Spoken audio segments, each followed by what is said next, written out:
YouTube channel में आपका स्वागत है।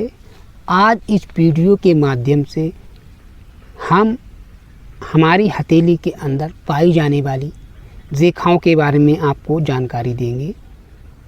तो जिस व्यक्ति की हथेली के अंदर हृदय रेखा ज़्यादातर लोगों की हथेली में अपने स्थान से निकलकर और बृहस्पति पर्वत के पास जाकर समाप्ति हो जाती है। लेकिन आज इस वीडियो में हम आपको जिस योग के बारे में बताएंगे, उस योग में यह रेखा, हमारी हृदय रेखा, इस स्थान तक नहीं होगी। जिस जातक की हथेली में हृदय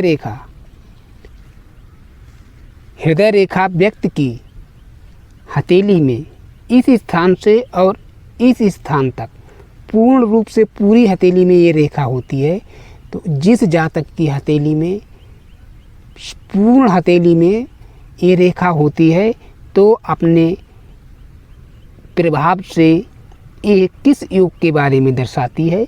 जिस जातक की हथेली में ये संपूर्ण रेखा संपूर्ण हथेली में होती है, तो वह व्यक्ति प्यार का भूखा होता है और चाहता है कि प्रेमी उसके लिए सब कुछ करे।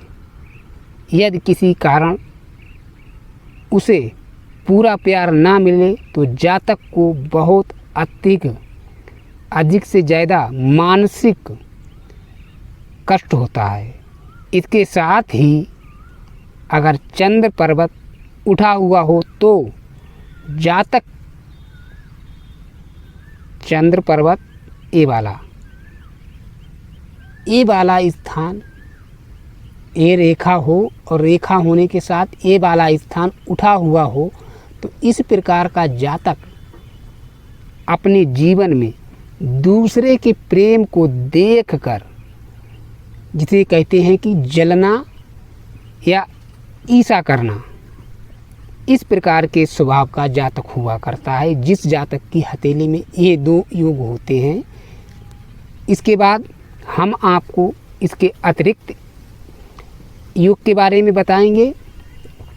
जिस जातक की हथेली में जीवन रेखा अपने स्थान पर है और भाग्य रेखा अपने स्थान पर है, ये वाला स्थान चंद्र पर्वत है। चंद्र पर्वत से कोई रेखा निकले, इस स्थान से चंद्र पर्वत से कोई रेखा निकले और भाग्य रेखा को क्रॉस कर दे, तो इसमें योग बदल जाता है। जिस स्त्री पुरुष की हथेली में ये योग होता है, तो यह योग इस भाव को दर्शाता है कि जिस जातक की शादी होने को होती है, उसकी मंगनी हो जाती है, लेकिन कुछ समय के उपरांत उसकी मंगनी टूट जाती है।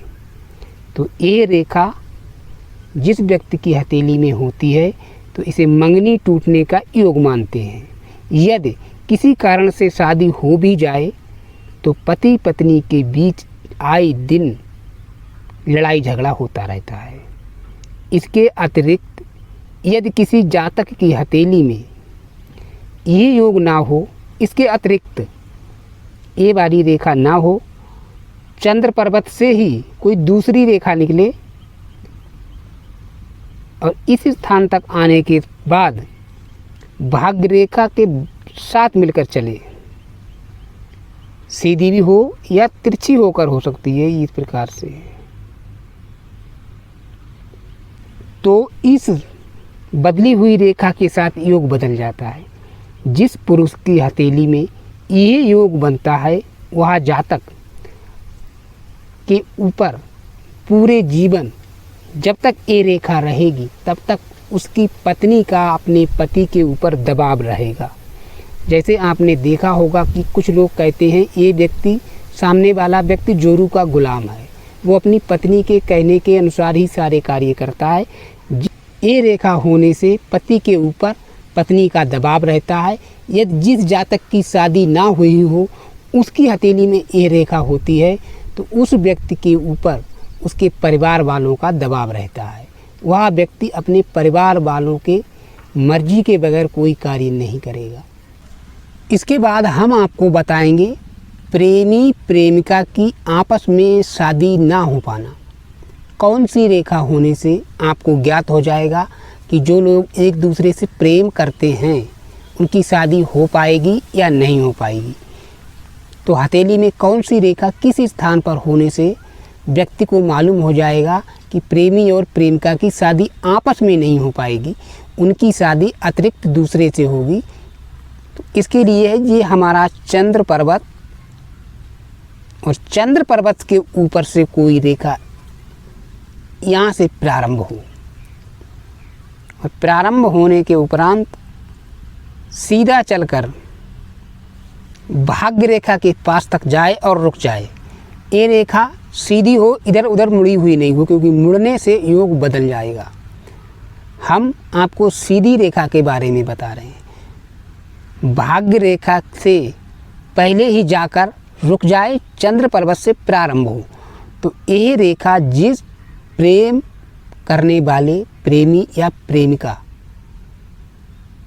लड़का या लड़की, लड़का यदि अपना हाथ देखे तो दाहिना, लड़की बायां, तो जो लोग एक दूसरे से प्रेम करते हैं, जिन व्यक्ति की हथेली में यह रेखा होती है चंद्र पर्वत से प्रारंभ होकर भाग्य रेखा से पहले रुक जाए, तो दोनों प्रेमी प्रेमिका से आपस में शादी नहीं हो पाती है। जिससे यह एक दूसरे से प्रेम करते हैं उनसे शादी ना होकर उनके परिवार वाले उनसे अतिरिक्त किसी से शादी करते हैं। यह रेखा इस भाव को दर्शाती है। इसके बाद जिस जातक की हथेली में जीवन रेखा अपने स्थान पर है और भाग्य रेखा अपने स्थान पर है, इस भाग्य रेखा मणिबंधन के पास से प्रारंभ ना होकर हथेली में कुछ ऊपर से इस स्थान से प्रारंभ हो और इसके साथ एक दूसरी रेखा प्रारंभ हो, इस प्रकार से। और इस रेखा में से भाग्य रेखा और जीवन रेखा के बीच में एक रेखा और चलती है, और चलने के उपरांत हृदय रेखा और मस्तिष्क रेखा, चलने के उपरांत हृदय रेखा और मस्तिष्क रेखा दोनों रेखाओं को क्रॉस कर दे, इस प्रकार से। जिस जातक की हथेली में यह योग होता है तो उस जातक के लिए शादी के परिणाम स्वरूप जातक को प्रसिद्ध और धन संपत्ति प्राप्त होती है। इस प्रकार के व्यक्ति की शादी जिस घर में होती है उस घर में शादी के अतिरिक्त ससुराल वालों की संपत्ति भी मिला करती है, जिस व्यक्ति की हथेली में यह योग होता है। तो यह थी हमारी हथेली के अंदर पाई जाने वाली कुछ रेखाएं और उनके बारे में जानकारी, और इसी के साथ हम आपसे अनुमति चाहेंगे। जय श्री कृष्ण, जय।